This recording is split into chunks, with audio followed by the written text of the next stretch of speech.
Yo hello សួស្តីអ្នកទាំងអស់គ្នាស្វាគមន៍មកកាន់វីដេអូរ៉ាកា Gaming ហើយអានេះខ្ញុំនឹងមកប្រៀនអ្នកទាំងអស់គ្នាអំពីរបៀបធ្វើឲ្យហ្គេមយើង smooth ជាងមុនអ្នកទាំងអស់គ្នាហើយមុននឹងចូលទៅកាន់វីដេអូអ្នកទាំងអស់គ្នាកុំភ្លេចជួយចុច like subscribe ដើម្បីឲ្យខ្ញុំមានកម្លាំងចិត្តធ្វើវីដេអូបន្តអ្នកទាំងអស់គ្នាមកដំបូងអ្នកទាំងអស់គ្នាចុចចូល setting ហើយយើងចុចយក displays ហើយបាទទូរស័ព្ទអ្នកទាំងអស់គ្នារៀង on អ្នកទាំងអស់គ្នាត្រូវដាក់កន្លែង smooth អ្នកទាំងអស់គ្នាហើយបាទទូរស័ព្ទអ្នកទាំងអស់គ្នាមកល្មមដែរវាកុំខ្លាំងពេកវានិយាយរួមមកល្មមហើយអ្នកទាំងអស់គ្នាត្រូវដាក់ទី2នេះមកហើយបាទទូរស័ព្ទអ្នកទាំងអស់គ្នា smooth អ្នកទាំងអស់គ្នា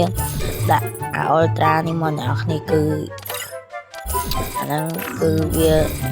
graphic ស្អាតអ្នកទាំងអស់គ្នាគឺច្បាស់ល្អនេះបើកឡើងហ្នឹងទៅពេលយើងចូលហ្គេមទៅគឺវារៀងតាក់ខ្លាំងមែនតើអ្នកនរគ្នាបាទអ្នកនរគ្នាមិនជឿអាចចាំខ្ញុំចូលសារឲ្យមើលអ្នកនរគ្នាចាំអ្នកនរគ្នាឥឡូវខ្ញុំសុំចុច start ទៅអ្នកនរគ្នា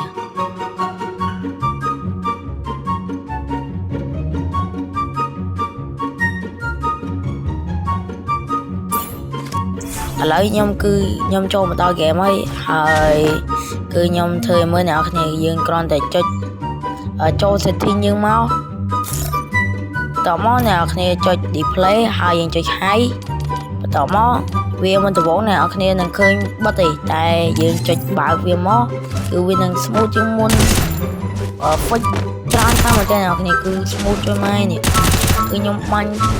រៀង smooth ជាងមុនខ្លាំងមែនតើមុនដំបូងទាក់ខ្លាំងមែនតើឥឡូវរៀង smooth អ្នកនរគ្នាហើយគឺយ៉ាងអ្នកនរគ្នាគឺខ្ញុំចង់ប្រាប់អ្នកនរគ្នាតែប៉ុណ្្នឹងទេហើយវីដេអូខ្ញុំក៏ឈានដល់ទីបញ្ចប់ដល់អរគុណអ្នកទាំងអស់គ្នាសម្រាប់ការតាមដានវីដេអូពីដើមរហូតដល់ចប់បាយបាយ